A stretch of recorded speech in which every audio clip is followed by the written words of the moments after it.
Hello everyone, welcome to entry.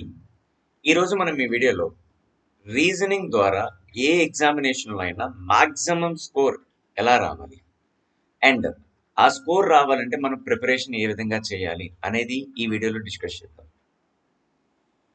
So మన question ఏంటంటే how to score good marks in reasoning. Like మనం ఏదైనా state level exam చూసుకుంటే like groups examination కానీ police examination కానీ చూస్తే మేజర్గా ఉండే పోర్షన్ ఏంటండి? Quantitative aptitude, pure mathematics and reasoning and general studies and general science GS. ఇవే అండి మేజర్ పోర్షన్స్. మనం ఒక స్టేట్ లెవెల్లో జాబ్ అనేది సంపాదించాలంటే మేజర్గా ఉండాల్సిన పోర్షన్స్ ఏంటమ్మా? Quantitative aptitude, pure maths, reasoning and GS. ఇప్పుడు నువ్వు క్వాంటిటేటివ్ యాప్టిట్యూడ్, ప్యూర్ మ్యాథ్స్ లో స్కోర్ అనేది రావాలి అంటే కంప్లీట్ గా నువ్వు కాన్సెప్షువల్ లో స్ట్రాంగ్ గా ఉండాలి అండ్ క్యాలిక్యులేషన్ లో స్పీడ్ గా ఉండాలి. క్యాలిక్యులేషన్స్ తెలియాలి, కాన్సెప్ట్స్ అనేది పర్ఫెక్ట్ గా తెలిస్తేనే క్వశ్చన్ అటెంప్ట్ చేయొచ్చు. జిఎస్ పోర్షన్ మాత్రం అనేది కంప్లీట్లీ ఆ ఇన్ఫర్మేషన్ అంటే హ్యూజ్ ఇన్ఫర్మేషన్ ఉంటుంది, అదంతా అనాలిసిస్ చేయగలిగితేనే మనం చేయగలం. బట్ రీజనింగ్ వచ్చేటప్పటికి ఒక పర్సన్ యొక్క సెల్ఫ్ అనాలిసిస్ అనేది చాలా ఇంపార్టెంట్ అండి. ఎందుకంటే అనాలిసిస్ తోనే రీజనింగ్ క్వశ్చన్స్ అనేది ఫ్రేమ్ చేయబడతాయి. ఇప్పుడు క్యూఏలో కానీ మ్యాథమెటిక్స్ లో కానీ జిఎస్ లో కానీ స్కోర్ చేయాలంటే మనకు కొంచెం టైం టేకింగ్, అంటే 1 minute పట్టొచ్చు, 2 minutes పట్టొచ్చు అండి. బట్ రీజనింగ్ వచ్చేటప్పటికి మన ప్రిపరేషన్ అనేది ప్రాపర్ వేలో ఉంటే విత్ ఇన్ సెకండ్స్ లో మనం ఆన్సర్ ని చేయగలము. అంటే రీజనింగ్ అనే పోర్షన్ ఏదైతే ఉందో అది మనకి చాలా స్కోరింగ్ అండి ఈ ఎగ్జామినేషన్ లో. సో రీజనింగ్ కూడా మంచి స్కోర్ చేయాలంటే ప్రిపరేషన్ కూడా చాలా బాగుండాలండి. సో ఏదో బేసిక్ ప్రిపరేషన్ తెలిస్తే మాత్రం రీజనింగ్ లో మనకి స్కోర్ చేయలేము. సో రీజనింగ్ లో ప్రిపరేషన్ అనేది స్ట్రాంగ్ గా ఉన్నట్టయితే అనాలిసిస్ చేసుకుంటే మనకి విత్ ఇన్ సెకండ్స్ లో ఆన్సర్స్ చేయగలం. అయితే సార్ ఈ రీజనింగ్ బేస్ చేసుకుని ఏ ఎగ్జామినేషన్ లో అయినా మంచి మార్క్స్ రావాలంటే మనం ఎలా ప్రిపేర్ అవ్వాలి? సో నేను ఇచ్చే సజెషన్ చూడమ్మా. Time for preparation per day 1 hour for reasoning. నా సజెషన్ ఏంటంటే రోజుకి 1 గంట నువ్వు రీజనింగ్ కి స్పెండ్ చేయండి. రోజు 1 hour ఏ బ్రేక్ లేకుండా కంటిన్యూస్ గా విత్ ఇన్ 25 to 30 days లో మీ సిలబస్ ఏదైతే ఉందో అది కంప్లీట్ అయిపోతుంది. సో ప్రతిరోజు నువ్వు ఏ రోజు గ్యాప్ లేకుండా ప్రతిరోజు 1 hour నువ్వు ప్రిపరేషన్ లో నిమగ్నం అయి ఉండండి, రీజనింగ్ వరకు మాత్రమే. సో డైలీ 1 hour నువ్వు కాన్సన్ట్రేట్ చేస్తే విత్ ఇన్ 25 to 35 days లో సిలబస్ అనేది ఏదైతే ఉందో అది కంప్లీట్ అయిపోతుంది. సో సిలబస్ కంప్లీట్ అయిపోవడం అంటే నీకు ఒక కంప్లీట్ వ్యూ పాయింట్ ఉంది. అంటే ఏ టాపిక్స్ ఉన్నాయి, ఏ టాపిక్ లో ఎటువంటి మోడల్స్ ఉన్నాయి, ఎటువంటి మోడల్స్ నేను ఎలా సాల్వ్ చేస్తున్నాను. సో ప్రతిరోజు నువ్వు 1 గంట రీజనింగ్ కంటూ కేటాయిస్తే నీ రీజనింగ్ సిలబస్ ఏదైతే ఉందో అది 25 to 30 days మీద డిపెండ్ అయి ఉంటుంది. అంటే కంప్లీట్ 1 month లో రీజనింగ్ అనే సబ్జెక్ట్ మీద మీకు ఒక బేసిక్ ఐడియా వస్తుందండి. సెకండ్ వన్, సో ఎప్పుడైతే ఇలా రోజు 1 hour స్పెండ్ చేస్తున్నారో now prepare topic wise questions and type first question in each topic. ప్రతి టాపిక్ లో మనకి ఏంటంటే ఫర్ ఎగ్జాంపుల్ క్లాక్స్ అనే టాపిక్ తీసుకున్నాను. క్లాక్ అనే టాపిక్స్ తీసుకుంటే దీనిలో టాపిక్ నువ్వు తీసుకున్నావు, దీనిలో వచ్చే మోడల్స్ ని నువ్వు అనాలిసిస్ చేయాలి. అంటే చూడండి, ఫైండింగ్ ద క్లాక్ యాంగిల్ అని ఉంటుంది. అంటే ఒక టైం ఇస్తారండి 3:30 ఇచ్చి వీటి మధ్య ఉన్న అవర్ హ్యాండ్ కి మినిట్ హ్యాండ్ కి మధ్య ఉన్న యాంగిల్ ఎంత అని అడుగుతారు. లేదు సెకండ్ టైం అంటే ప్రతి గంటలో అవర్ హ్యాండ్ మినిట్ హ్యాండ్ ఏ టైం దగ్గర కోయిన్సైడ్ అవుతాయి అని అడుగుతారండి. లేదు సార్ థర్డ్ మోడల్ ఏదంటే యాంగిల్ ఇస్తాడు, theta is equal to 90 degrees ఇస్తారు. ఎగ్జాంపుల్ 3 to 4 ఈ టైం దగ్గర థీటా వాల్యూ 90 degrees ఎక్కడ ఉంటుందని అడుగుతారండి. లేకపోతే మిర్రర్ ఇమేజ్ ఇస్తారండి, ఒక టైం ఇచ్చి అది మిర్రర్ లో ఎంత అని అడుగుతాడండి. లేదంటే ఫిఫ్త్ మోడల్ క్వశ్చన్ ఏముంటుందంటే time lose or gain models ఉంటాయండి. అంటే చూడండి అమ్మా, ఫస్ట్ నువ్వు ఏంటి అనాలిసిస్ చేసావు? టాపిక్ ని అనాలిసిస్ చేసావు. టాపిక్ ని అనాలిసిస్ చేసిన తర్వాత ప్రతి టాపిక్ లో ఉన్న డిఫరెంట్ మోడల్ ఆఫ్ క్వశ్చన్స్ ని నువ్వు ఐడెంటిఫై చేయాలి. సో ఎప్పుడైతే ఏ మోడల్ ఏ టాపిక్ సంబంధించిందో నీకు తెలిస్తే నువ్వు క్వశ్చన్ ని ఈజీగా సాల్వ్ చేసుకోవచ్చు అండి. అదే చెప్పనమ్మా. Note down the all the topics in different question type and notebook. ఒక బుక్ లో మీరు ఒక దగ్గర స్పెసిఫిక్ గా మెన్షన్ చేసుకోండి and try to solve it topic by topic with all the question type. ప్రతి టైప్ ఆఫ్ క్వశ్చన్ ని ప్రతి టాపిక్ లో కొన్ని టైప్ ఆఫ్ క్వశ్చన్స్ ఉంటాయి, అవన్నీ నువ్వు సాల్వ్ చేసుకుంటూ వెళ్ళండి. And note down the logics. నువ్వు ఎప్పుడైనా ప్రిపరేషన్ చేసినప్పుడు కొన్ని క్వశ్చన్స్ చేసేటప్పుడు ఫార్ములా రూపంలో చేస్తాం, డైరెక్ట్ గా చేస్తాం. సో అలా చేసినప్పుడు నువ్వు లాజిక్స్ ఏదైతే ఉందో అవి నీట్ గా రాసుకోండి. లాజిక్స్ ఎలా రాసుకుంటాం సార్ అంటే జాగ్రత్తగా చూడండి. అప్పుడు ఫర్ ఎగ్జాంపుల్ 3:30కి క్లాక్ యాంగిల్ ఎంత అంటే మనం ఫస్ట్ ఏం రాస్తాం, ఫార్ములాలో వెళ్తామండి. సార్ 11/2m - 30h ఫార్ములా కాదు సార్, సో మోడ్ పెట్టుకున్నాం. సో 11/2m అంటే minute is equal to 30 sir, minus 30 into hour hand అనేది 3 సార్. ఇప్పుడు చేస్తే చూడండి అన్న, 2 onto 2 215 సార్. ఇప్పుడు చూడండి 11 into 15 165 మైనస్ 30 into 3 90. అప్పుడు నీ ఆన్సర్ ఎంత అవుతుందమ్మా, 75. ఇప్పుడు ఎలా చేసాం, ఒక ట్రెడిషనల్ అప్రోచ్ లో ఫార్ములాస్ అప్రోచ్ లో నేర్చుకున్నాం. అయితే దీనిలో లాజిక్స్ ఎలా రాసుకుంటాం సార్ అంటే, ఫస్ట్ నేను ఏం చేశానండి సార్, 11 into 15 165 మీరు ఎలా డైరెక్ట్ గా చెప్పేశారంటే జాగ్రత్తగా చూడండి. మీకు ఇక్కడ ఒక లాజిక్ చెప్తాను. లాజిక్ నెంబర్ 1 క్యాలిక్యులేషన్ లో ఒక లాజిక్ ఏం చెప్పానంటే, ఇప్పుడు 15 into 11 అంటే 165 ఎలా వచ్చిందంటే, ఫస్ట్ నెంబర్ తో మల్టిపుల్ అవుతాను, 1 1 1. అండ్ తర్వాత రెండు నెంబర్లు యాడ్ అవుతాయి, 1 + 5 = 6, 5 1 5. సో ఆన్సర్ ఎంత అవుతుందమ్మా, 165. 1 2 3 4 అనేది 11 తో మల్టిప్లై చేయంటే డైరెక్ట్ గా చెప్పేయచ్చండి. మా ఆన్సర్ ఎలా చెప్తామంటే సార్, 1 1 1, 1 + 2 3, 2 + 3 5, 3 + 4 7, 4 1 4. ఈ లాజిక్ ఏదైతే నేర్చుకున్నామో ఈ పర్టికులర్ కాన్సెప్ట్ లో 11 క్యాలిక్యులేషన్ నేర్చుకున్నాం కాబట్టి ఆ లాజిక్ ని మనం నీట్ గా రాసుకుంటామండి. ఎందుకంటే లాజిక్ ఒక్కసారి ఎప్పుడైనా బుక్ మీద రాసుకున్నామంటే ఆ లాజిక్ మనకు అలా గుర్తుంటుంది.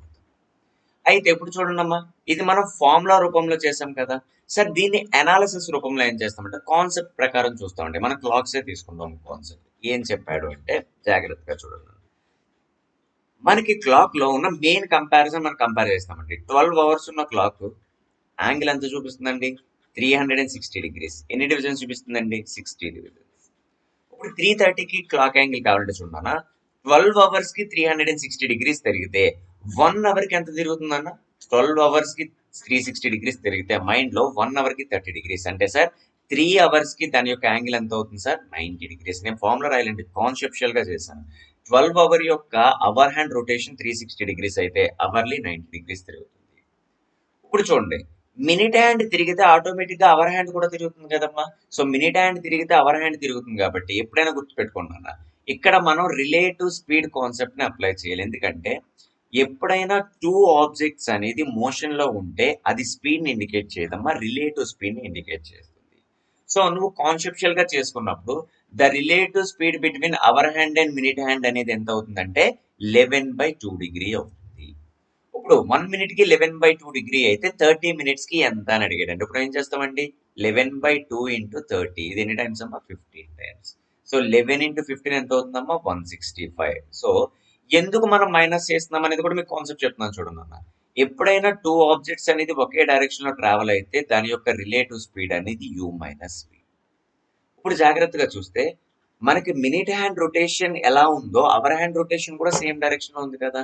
సేమ్ డైరెక్షన్ లో ఉన్నప్పుడు రిలేటివ్ స్పీడ్ అనేది మైనస్ అవుతుంది. అందుకే మనం ఫార్ములాలో మైనస్ చేస్తాం. ఇది కాన్సెప్చువల్ అప్రోచ్. ఇప్పుడు ఈ రెండు సబ్స్ట్రాక్ట్ చేస్తే మనకు వచ్చే యాంగిల్ ఎంతమ్మా, 75 degrees. సో నువ్వు ఎప్పుడైనా టాపిక్ తెలుసుకోవాలి, టాపిక్ లో ఉన్న మోడల్ తెలుసుకోవాలి, ప్రతి మోడల్ యొక్క క్యాలిక్యులేషన్ తెలుసుకోవాలి. నువ్వు త్రూ టాపిక్ కంప్లీట్ చేసుకున్న తర్వాత సమరీలో నువ్వు నేర్చుకున్న లాజిక్, నువ్వు నేర్చుకున్న అనాలిసిస్ ఒక టాపిక్ ఎండ్ లో సమరీ కింద రాసుకున్నావంటే ఆ సమరీ చూస్తే సరిపోద్దండి. ప్రతిసారి టాపిక్ ని నువ్వు రివైజ్ చేయగల సమరీ అనేది ప్రాపర్ గా మీరు నోట్బుక్ లో రాసుకోండి. That's the second suggestion.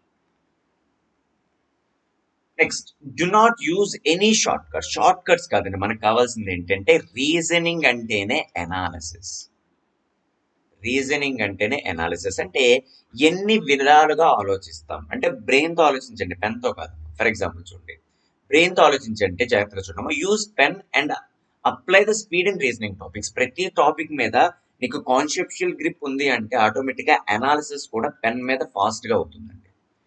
And mind calculation takes more time than use the pen application, pen and స్పెన్. అంటే మాక్సిమం మన థాట్ ప్రాసెస్ ఏదైతే ఉందో దాన్ని పెన్ తో మ్యాచ్ చేసి ఫాస్ట్ గా చేయండి, ఎక్కువ టైం తీసుకోకూడదండి. మీకు ఒక ఎగ్జాంపుల్ చెప్తాను సార్, 2 కాస్త 8 అవ్వాలి అంటే ముందు నా బ్రెయిన్ లో ఉన్న నెంబర్ ఆఫ్ లాజిక్స్ తెలియాలండి. 2 కాస్త 8 అవ్వాలండి సార్, 2 క్యూబ్ అవుతుంది, వెరీ గుడ్. లేదు సార్ ఆ లాజిక్ తో నేను ఆన్సర్ చెప్పలేమవుతే +6 చేస్తామండి. లాజిక్స్ అనేది ఎలా ఉంటాయి? ఫస్ట్ 2 3 8 లేదు సార్ 2 + 6 = 8 అవ్వట్లేదు. స్టిల్ లాజిక్ ఫైండ్ అవ్వట్లేదు అంటే సార్ ఇంటూ 4 వెరీ గుడ్ అయినా అవ్వట్లేదు. ఇంకా లాజిక్స్ అలా ప్రతి క్వశ్చన్ కి నీ ఓన్ లాజిక్స్ అంటూ ప్రిపేర్ చేసుకున్నావు అనుకో నీకు ఆన్సర్ అనేది చూసిన వెంటనే మనం సెక్షన్స్ లో పెట్టేయగలం.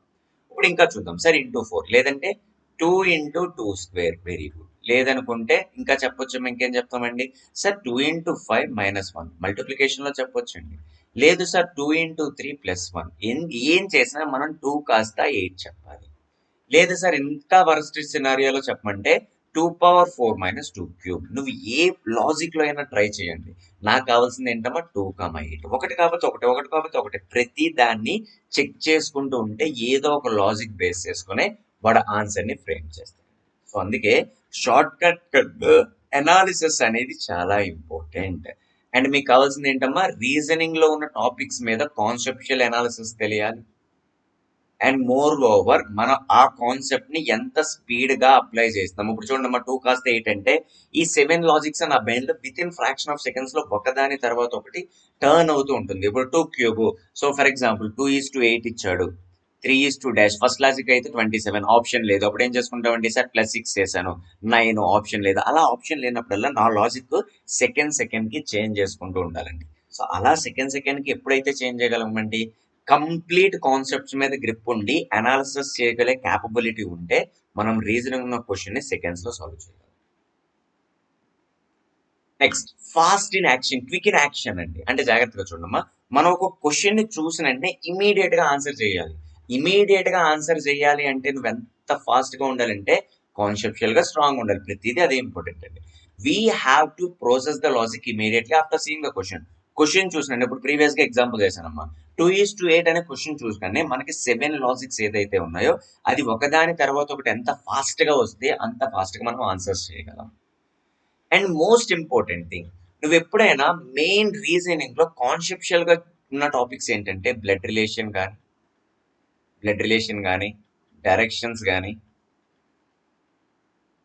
సీటింగ్ అరేంజ్మెంట్స్ కానీ పజిల్స్ కానీ వీటి వల్ల ఏంటంటే నీకు సెల్ఫ్ అనాలిసిస్ థియరిటికల్ అనాలిసిస్ తెలుస్తుంది. ఎందుకంటే ఇదంతా ఒక స్టోరీ ఇస్తారమ్మా ఆ స్టోరీని బేస్ చేసుకొని స్టోరీని అర్థం చేసుకొని దాని కింద ఉన్న క్వశ్చన్ ని మనం సాల్వ్ చేయాలి. అంటే ఇవన్నీ థియరిటికల్ ఇన్ఫర్మేషన్స్ అండి. ఇవన్నీ ఒక థియరిటికల్ డేటా ఇస్తాడు.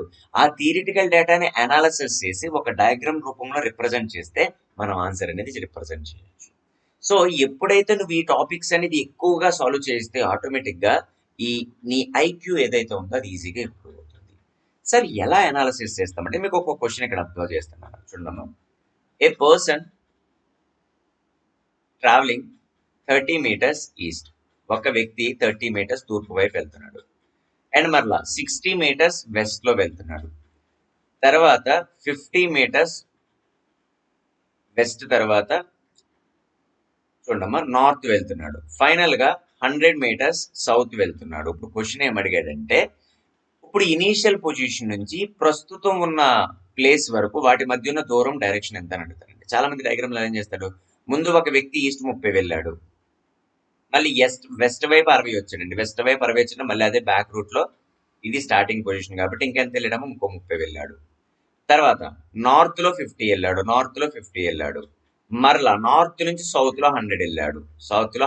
ఇంకో 50 ఎక్స్ట్రా వెళ్ళాడు. క్వశ్చన్ ఏంటి ఇప్పుడు ప్రస్తుతం ఉన్న ప్లేస్ మొదటి ప్లేస్ నుంచి ఏ డైరెక్షన్ లో ఉంది అని అడుగుతారండి. అంటే వీటి మధ్య ఉన్న దూరం ఎంత అని అడుగుతారండి. సో వీటి మధ్య ఉన్న దూరం అంటే ఏం చేస్తాం ఇప్పుడు చూడమ్మా మనకి ఇక్కడ ఏంటి మధ్య ఉన్న దూరం కావాలంటే పైథాగరస్ థియరీ అని వాడతాం. ఇప్పుడు చూడండి 30 + 30 ఎంతమ్మా 60 ఇక్కడ నుంచి ఇక్కడికి వాల్యూ ఎంతమ్మా 50. సో ఆన్సర్ ఎంత అవుతుందండి sir 50² + 60² under the route. Direction కావాలంటే ప్రస్తుతం ఉన్న వ్యక్తి మొదటి స్థానం నుంచి చూస్తే ఏ డైరెక్షన్ లో ఉన్నాడు చూడమ్మా ఒక యారో ఇలా వెళ్తుంది అంటే అదేంటమ్మా నైరుతి వైపు వెళ్తుంది. నైరుతి అంటే ఏంటమ్మా సౌత్ వెస్ట్ డైరెక్షన్. ఇది డయాగ్రామ్. సార్ డయాగ్రామ్ రాకుండా డయాగ్రామ్ నే అనాలిసిస్ చేస్తాను. ఎందుకంటే జాగ్రత్తగా చూడండి ఫస్ట్ ఒక వ్యక్తి 30 meters ఈస్ట్ వెళ్ళాడు. తర్వాత 60 meters వెస్ట్ వెళ్ళాడు. తర్వాత 50 meters నార్త్ వెళ్ళాడు. తర్వాత 100 meters సౌత్ వెళ్ళాడు. క్వశ్చన్ ఏమడిగాడు మొదటి స్థానం నుంచి చూస్తే ప్రస్తుతం ఆ వ్యక్తి ఏ దిశలో ఉన్నాడు, ఏ డైరెక్షన్ లో ఉన్నాడు. నేను డయాగ్రామ్ లో కొన్ని క్వశ్చన్స్ డయాగ్రామ్ లో చేసిన తర్వాత నేను అనాలిసిస్ చేసుకున్నానండి. ఎందుకు నేను డయాగ్రామ్ డ్రా చేయాలి, డేటాని అనాలిసిస్ చేస్తే సరిపోద్దిగా. అనాలిసిస్ ఏంటంటే చూడండి అన్న, నువ్వు చేసే క్యాలిక్యులేషన్ లో ఈస్ట్ వెస్ట్ కనబడితే సబ్స్ట్రాక్షన్ చేస్తావు, ఎందుకంటే ఆపోజిట్ డైరెక్షన్. లేదు ఈస్ట్ కనపడితే ఎడిషన్ చేస్తావు, వెస్ట్ కనపడితే ఎడిషన్ చేస్తావు, సౌత్ కనపడితే ఎడిషన్ చేస్తావు, నార్త్ కనిపిస్తే ఎడిషన్ చేస్తావు, లేదు సౌత్ కనబడితే సబ్స్ట్రాక్షన్ చేస్తావు. ఆపోజిట్ డైరెక్షన్ సబ్స్ట్రాక్ట్ చేస్తాం, సేమ్ డైరెక్షన్ ఎడిషన్ చేస్తాం. ఫైనల్ రిజల్టెంట్ లో డిఫరెంట్ డైరెక్షన్స్ ఉన్నాయనుకో, అంటే డయాగ్నల్ డైరెక్షన్స్ ఉన్నాయనుకో, అప్పుడు నువ్వేం చేయాలంటే పైథాగరస్ థియరీ వాడతావు. ఈ పాయింట్ ఎప్పుడైతే తెలిసిందో, ఇప్పుడు చూడండి అన్న, ఇక్కడ 30 ఈస్ట్ ఉంది, 60 వెస్ట్ ఉంది. అంటే ఈస్ట్ వెస్ట్ ఉంటే సబ్స్ట్రాక్షన్ చేయమన్నాను కదా, అప్పుడు వాల్యూ ఎంత అన్న 30. నీకు ఇక్కడ హైయెస్ట్ వాల్యూ ఏదైతే ఉందో అదే డైరెక్షన్ తీసుకోండి అన్న, సో 30 వెస్ట్. అదే విధంగా చూడండి అన్న, 30 వెస్ట్. తర్వాత చూడండి ఇక్కడ నాకు ఇక్కడ ఏమి ఇచ్చాడు 50 నార్త్ ఇచ్చాడు, 100 సౌత్ ఇచ్చాడు అన్న. 50 నార్త్ ఇచ్చాడు, 100 సౌత్ ఇచ్చాడు. జాగ్రత్తగా చూస్తే మనకి 50 నార్త్ 100 సౌత్ ఉన్నప్పుడు డిఫరెన్స్ ఎంత అవుతుందన్న 50 అవుతుంది. ఏ డైరెక్షన్ వెళ్తుందన్న, ఇక్కడ నార్త్ సౌత్ లో హైయెస్ట్ వాల్యూ ఏదైతుందో అదే తీసుకుంటావు. సో ఆన్సర్ ఏంటమ్మా సౌత్. ఇప్పుడు ఇక్కడ మిగిలిపోయిన డైరెక్షన్ ఏంటన్న వెస్ట్, ఇక్కడ మిగిలిపోయిన డైరెక్షన్ ఏంటి సౌత్. అంటే సౌత్ వెస్ట్ డైరెక్షన్ కాబట్టి ఆన్సర్ ఏంటమ్మా సౌత్ వెస్ట్. చూడండి అమ్మా, నువ్వు ఏది డయాగ్రామ్ రిప్రజెంట్ చేయకుండా నీకు ఆన్సర్ వచ్చింది. ఫైనల్ గా నీకు మిగిలిపోయింది ఏంటి సౌత్ వెస్ట్. డైరెక్షన్ అడిగినప్పుడు నీ ఆన్సర్ ఏం పెడతావమ్మా సౌత్ వెస్ట్ పెడతావు. అయితే వీడు మొదటి ప్లేస్ నుంచి చివరి ప్లేస్ కి అడుగుతున్నప్పుడు చూడండి అమ్మా, మొత్తం డిస్టెన్స్ అనేది ఇక్కడ సబ్స్ట్రాక్షన్ చేయండి, ఎందుకంటే సేమ్ లైన్ లో వాడు వస్తున్నాడు. జాగ్రత్తగా చూడండి అన్న, సేమ్ లైన్ లో ఫస్ట్ 30 వెళ్ళాడు, తర్వాత 60 వెళ్ళాడు. కాబట్టి నువ్వు ఇక్కడ పారామీటర్ 60 తీసుకోవాలనే అనాలిసిస్ నీకు తెలియాలి, ఎందుకంటే సేమ్ లైన్ మీద వచ్చి మళ్ళీ వెళ్ళాడు కాబట్టి. ఇప్పుడు ఈ రెండు డిఫరెంట్ డైరెక్షన్స్ కాబట్టి ఆన్సర్ ఏమవుతుందమ్మా 60 స్క్వేర్ ప్లస్ 50 స్క్వేర్ అవుతుంది. సో ఎప్పుడైనా డయాగ్రామెటికల్ ని కొన్ని క్వశ్చన్ డయాగ్రామెటికల్ లో చేసిన తర్వాత ఆటోమేటిక్ గా మనకి అనాలిసిస్ తెలుస్తుంది నాన్న. అనాలిసిస్ తెలిస్తే క్వశ్చన్ అనేది నువ్వు ఇంకా ఈజీగా డయాగ్రామ్స్ లేకుండా చేయగలవు. ఇవన్నీ చెయ్యాలి అంటే నీకేంటంటే థియరిటికల్ ఇన్ఫర్మేషన్ చదవడం, అర్థం చేసుకోవడం తెలియాలండి. సో ఎప్పుడైతే ఈ పర్టికులర్ టాపిక్స్ అనేది నువ్వు చేయగలిగితే ఆటోమేటిక్ గా నీ ఐక్యూ లెవెల్ అనేది ఆటోమేటిక్ గా డెవలప్ అవుతుంది. అండ్ మోర్ ఓవర్ ఇక్కడ 30 కాకుండా 60 ఎందుకు తీసుకున్నారంటే మీకు ఆ అనాలిసిస్ తెలియాలండి. ఈస్ట్ వెళ్ళి మరలా వెస్ట్ వచ్చినట్టు టోటల్ ఎక్కువ డిస్టెన్స్ ట్రావెల్ చేసిన పార్టే మనం తీసుకుంటాము. అందుకే ఇక్కడ వాల్యూ ఎంత అవుతుందమ్మా 60. సేమ్ డైరెక్షన్ లో ట్రావెల్ అయినప్పుడు మాత్రం ఆ ఒక్క పాయింట్ అనేది మన మైండ్ లో ఉంటే సరిపోతుంది. నెక్స్ట్ ఇప్పుడు నాన్ వెర్బల్ రీజనింగ్ వచ్చేటప్పటికి మాత్రం ఏంటంటే, నాన్ వెర్బల్ రీజనింగ్ అంతా డయాగ్రామ్స్ బేస్ చేసుకొని ఉంటుందండి. డయాగ్రామ్ బేస్ చేసుకొని ఉంటుంది. అంటే నీ విజువల్ కాంటాక్ట్ ఏదైతే ఉందో అది చాలా ప్రాపర్ గా మెయింటైన్ చేయాలి. అంటే విజువల్ గానే అక్కడ ఉన్న రిప్రజెంటేషన్ ని మైండ్ లో కన్వర్ట్ చేస్తూ ఉండాలండి. అదర్వైజ్ లేదంటే సార్ నాకు విజువల్ గా చేయలేకపోతున్నానంటే రిఫరెన్స్ ప్రకారం ఒక పేపర్ తీసుకొని మనం దాని మీద సాల్వ్ చేసుకోవచ్చు. అందుకే చూడమ్మా, నువ్వు paper fold paper cut question చేసినప్పుడు ఈ క్యాలిక్యులేషన్ అనేది మైండ్ లో చేసుకోవచ్చు. లేకపోతే ఏదైనా ఒక రఫ్ షీట్ తీసుకొని దాన్ని ఏ విధంగా వాడిచ్చాడో కట్ చేసి ఓపెన్ చేస్తే నీకు ఫైనల్ అవుట్పుట్ షేప్ ఏదైతే ఉందో అది ఈజీగా తెలిసిపోతుంది. సార్ విజువల్ గా ఎలా కాంటాక్ట్ చేస్తామంటే జాగ్రత్తగా చూడండి. ఫర్ ఎగ్జాంపుల్ ఇది ఒక పేపర్, ఫోల్డింగ్ నెంబర్ 1 ఏమి ఇచ్చాడో జాగ్రత్తగా చూడండి. మీకు ఒక ఎగ్జాంపుల్ చెప్తాను విజువల్ గా ఎలా మెయింటైన్ చేయాలి సార్ అంటే. ఇలా యారో ఇచ్చారండి ఏంటి, ఇది కంప్లీట్ పేపర్, దాన్ని ఫస్ట్ టువర్డ్స్ రైట్ సైడ్ లో ఫోల్డ్ చేశాడు. ఇలా ఫోల్డ్ అంటే నీకు ఎప్పుడైతే డాటెడ్స్ ఇచ్చాడో అది ఫోల్డెడ్ ఏరియా అని అవుతుంది అన్నమాట. జాగ్రత్తగా చూడండి. సో డయాగ్రామ్ నెంబర్ 1 అనేది కంప్లీట్ పేపర్, డయాగ్రామ్ నెంబర్ 2 అనేది of folding paper, so diagram number 3 అనేది 1/4 క్వార్టర్ పేపర్. ఇప్పుడు ఏం చేసి ఇలా ఫోల్డ్ చేసి వాడు ఏం చేశాడంటే ఇలా కట్ చేశాడండి, ఇలా సర్కిల్ రూపంలో కట్ చేశాడు. ఇప్పుడు నీకేంటంటే దీన్ని మరలా ఓపెన్ చేస్తే ఒరిజినల్ పేపర్ అనేది ఎలా రిఫ్లెక్ట్ అవుతుంది అని అడగండి. సో ఏదైనా మీరు పేపర్ తీసుకొని సేమ్ యారోస్ రూపంలో ఫోల్డ్ చేసుకొని కట్ చేసుకున్నా పర్లేదు. లేదు విజువల్ గా మైండ్ ఎలా చేసుకుంటావంటే నువ్వు ఓపెన్ చేసినప్పుడు ఇక్కడ ఏదైతే సర్కిల్ ఉందో అదే సర్కిల్ పైన వస్తుంది ఫస్ట్ పాయింట్ అండి, ఎందుకంటే మనం రివర్స్ లో వెళ్తాం. మరలా నీకు ఎప్పుడైతే రైట్ ఫోల్డింగ్ ఉన్న పేపర్ లెఫ్ట్ లోకి వచ్చింది అనుకో, ఇక్కడ ఏదైతే సర్కిల్ ఉందో అదే సర్కిల్ ఇక్కడ వస్తుంది, ఇక్కడ ఏదైతే సర్కిల్ ఉందో అదే సర్కిల్ ఇక్కడ వస్తుంది. అంటే ఆ visual contact same size same shape తో ఒరిజినల్ పేపర్ మీదకి వస్తుందనే అనాలిసిస్ తెలిస్తే నువ్వు నాన్ వెర్బల్ రీజనింగ్ ఏదైనా సాల్వ్ చేసేయచ్చు. ఫర్ ఎగ్జాంపుల్ ఇంకొకటి అనాలజీలో ఎలా ఇస్తారు నాన్ వెర్బల్ అంటే, ఫర్ ఎగ్జాంపుల్ చూడండి అన్న,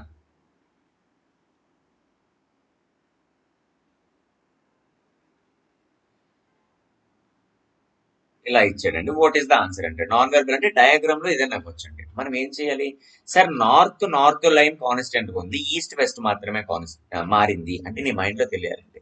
నార్త్ కాన్స్టెంట్ గా ఉండి ఈస్ట్ వెస్ట్ మారిందంటే ఒకే ఒక రీజన్ ఏంటంటే ఆ రిఫ్లెక్షన్ అనేది ఎప్పుడు మిర్రర్ లో ఉంటుంది, అది తెలిస్తే సరిపోతుంది. మిర్రర్ లో మాత్రమే ఈస్ట్ వెస్ట్ కింద మారుతుంది, నార్త్ గా ఉండిపోతుంది, సౌత్ గా ఉండిపోతుంది. సేమ్ ఇప్పుడు జాగ్రత్తగా చూడండి, ఈ కర్వ్ ఏదైతే ఉందో ఇది టువర్డ్స్ ఈస్ట్ కదా చూపిస్తుందమ్మా.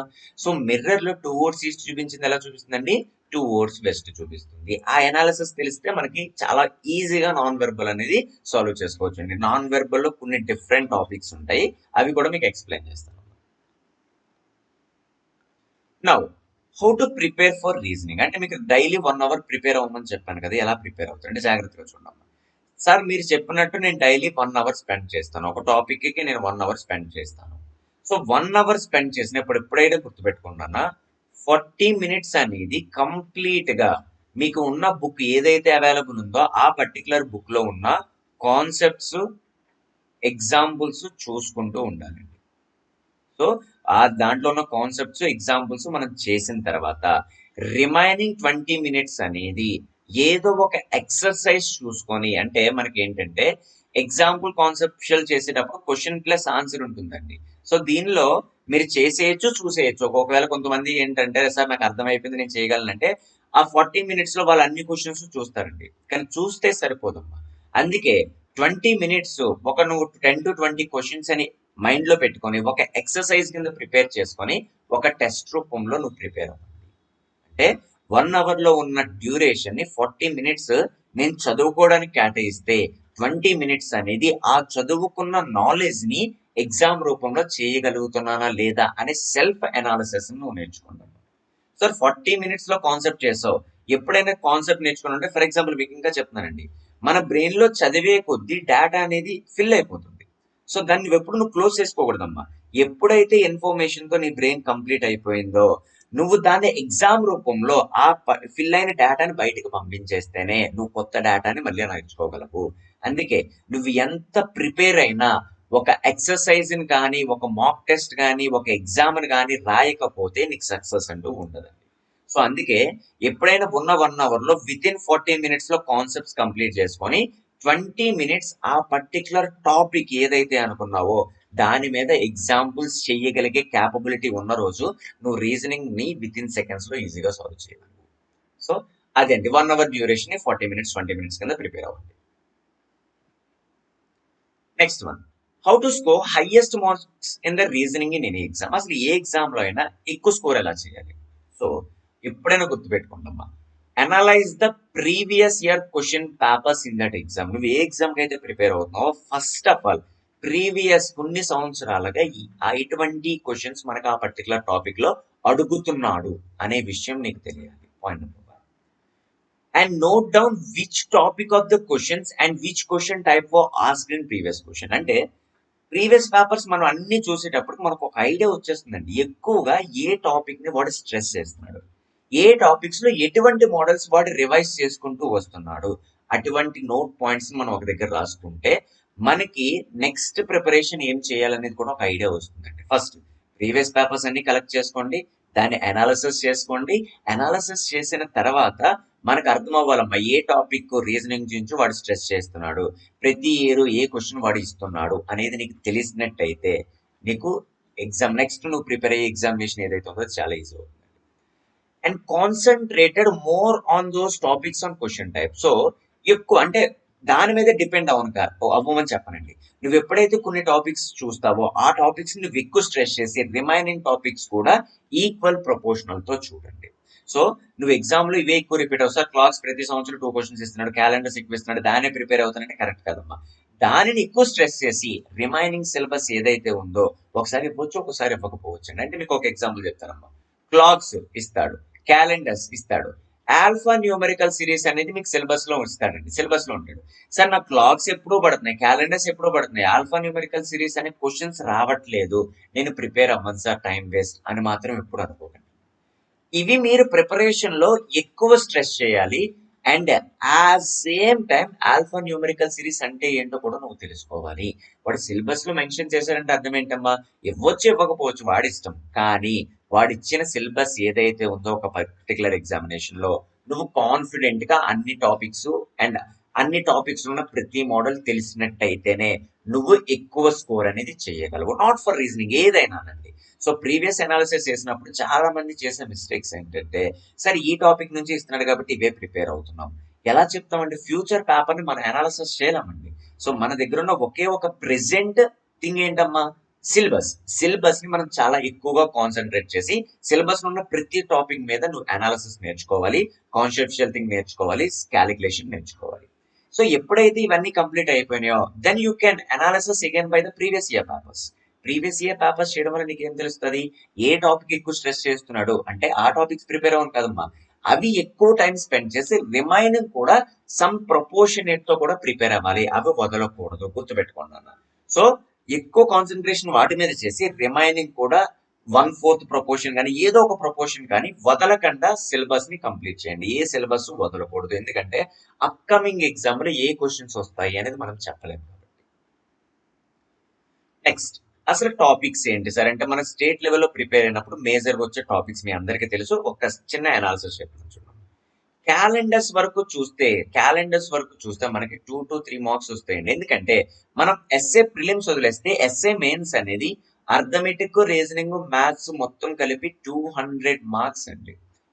సో 200 మార్క్స్ అంటే అవుట్ ఆఫ్ 200 80 to 90 మార్క్స్ అనేది మనకి రీజనింగ్ నుంచే వస్తాయండి.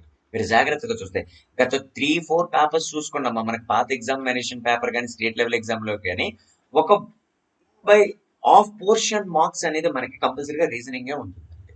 సో 80 to 90 స్కోర్ అనేది within 1 hour, less than 1 hour లో కూడా మనం చేసేసుకోవచ్చు అండి. 1 అవర్ లో చేసేంత క్యాపబిలిటీ మనకు వచ్చేస్తుందండి, ఎందుకంటే రీజనింగ్ మొత్తం అనాలిసిస్ మీద డిపెండ్ అవుతుంది.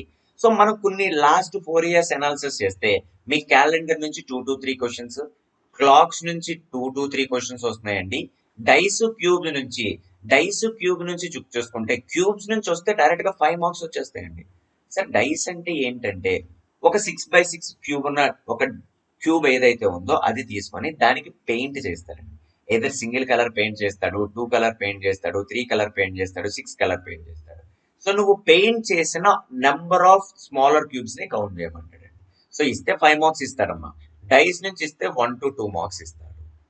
So directions you can expect from 1 to 2 marks, blood relations 2 to 5 marks ఇస్తే, ట్రీ డయాగ్రామ్ బేస్ ఇచ్చారంటే 5 క్వశ్చన్స్ ఇచ్చేస్తాను అన్న, లేకపోతే ఇండివిజువల్ రిలేషన్స్ అడుగుతారు. ఎందుకంటే మన బ్లడ్ రిలేషన్స్ లో 3 మోడల్స్ ఉంటాయి. మోడల్ నెంబర్ 1 ఏంటమ్మా, tree based diagram.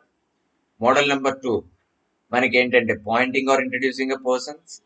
Model number 3 coded relations. ఏదో ఒక మోడల్ కోడెడ్ రిలేషన్ కానీ ట్రీ డయాగ్రామ్ బేస్ ఇచ్చారంటే మీకు కంపల్సరీగా 5 మార్క్స్ ఇచ్చేయచ్చు. సో కోడింగ్ అండ్ డీకోడింగ్ నుంచి కూడా చూస్తే మనకి 2 to 5 మార్క్స్ రావచ్చు. And decision making based on that వస్తే 5 మార్క్స్ వస్తే, లేకపోతే రావండి. డెసిషన్ మేకింగ్ అనేది ఇస్తే ఇస్తాడు, లేకపోతే 1 మార్క్ కూడా ఉండదు.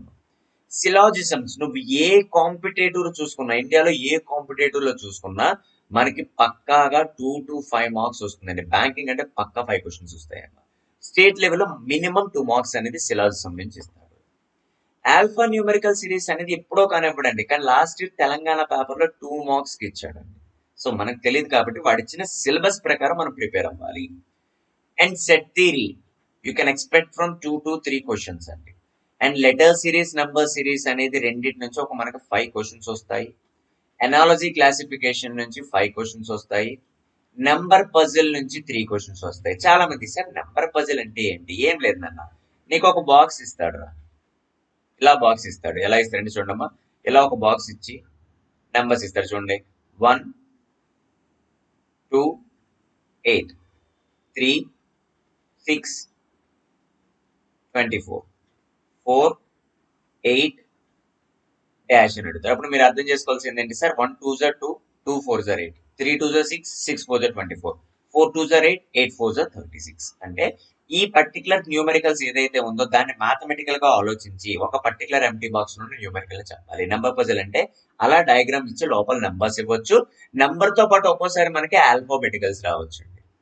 సో నువ్వు ఎప్పుడైనా ఆల్ఫాబెటికల్స్ ఏ టు జెడ్ ప్రతి పొజిషన్ నువ్వు చెప్పగలిగితే ఆల్మోస్ట్ నువ్వు నెంబర్ సిరీస్ ఎలా చేస్తున్నామో ఆల్ఫాబెటికల్ సంబంధించిన ఇన్ఫర్మేషన్ కూడా అలాగే ఉంటుందండి.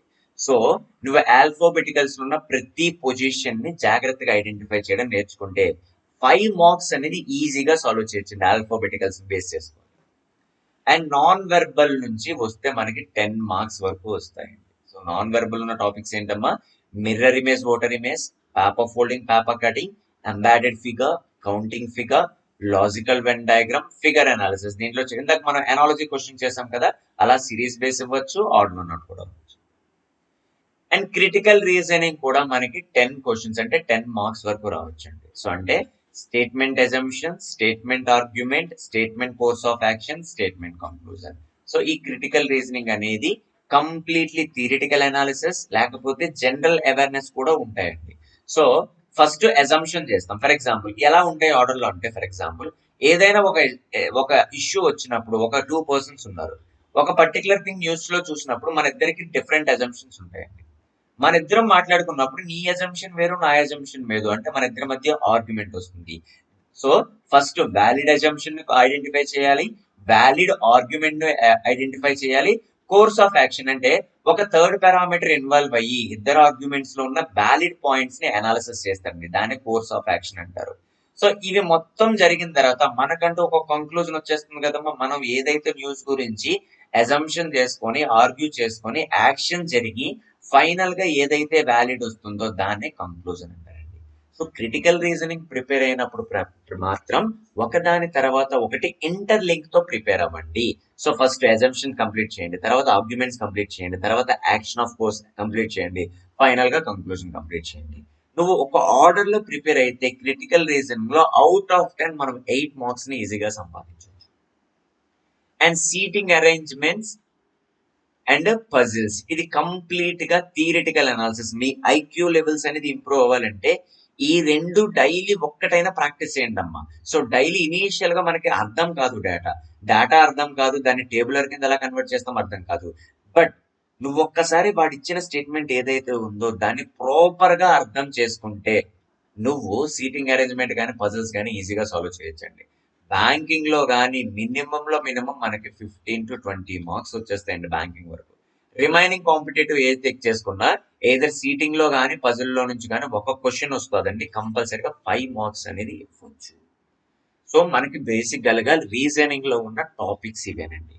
So out of blood relation కానీ లైక్ డైరెక్షన్ కానీ సీటింగ్ కానీ పజల్స్ కానీ రిమైనింగ్ అంతా అనాలిసిస్ అండి. నువ్వు ఒక్కసారి ప్రిపేర్ అయ్యి దాంట్లో ఉన్న మోడల్స్ కాన్సెప్ట్స్ తెలిస్తే చూసిన వెంటనే నువ్వు ఆన్సర్ ని చేసేటట్టుగా ప్రిపేర్ అయిపోవచ్చు. సో నువ్వు ఎప్పుడైనా రీజనింగ్ లో మంచి స్కోర్ సంపాదించాలంటే నీ అనాలిసిస్ అనేది చాలా ఇంపార్టెంట్. ఆ అనాలిసిస్ నీకు ఎప్పుడు వస్తుంది అంటే you are good at concept, you are good at calculation, whatever the information. So ఈ రెండిట్లో నువ్వు స్ట్రాంగ్ గా ఉంటే అనాలిసిస్ అనేది ఈజీగా చేయగలవు. ఎప్పుడైతే అనాలిసిస్ చేయడం అనేది నీకు అర్థమైందో నువ్వు క్వశ్చన్ ని సెకండ్స్ లో అటెంప్ట్ చేయగలవు. సో మీకు ఏ ఎగ్జామినేషన్ లో అయినా రీజనింగ్ అనేది the most important scoring subject అండి. సో దాన్ని చాలా జాగ్రత్తగా ప్రిపేర్ అయితే within less number of days లో ప్రిపరేషన్ కూడా కంప్లీట్ అవుతుంది. No you can concentrated on other subject. So reasoning అనేది మనకు అవుట్ ఆఫ్ 100% లో 90% స్కోర్ అనేది చాలా ఈజీగా చేయొచ్చు త్రూ అనాలిసిస్ ద్వారా. సో త్రూ అనాలిసిస్ ద్వారా చేయాలంటే మీరు కాన్సెప్చువల్ గా చాలా స్ట్రాంగ్ గా ఉండాలి. So that's it and all the best guys. బాగా ప్రిపేర్ అయ్యి ఎగ్జామ్ లో మంచి మార్క్స్ అనేది సంపాదించండి. Thank you.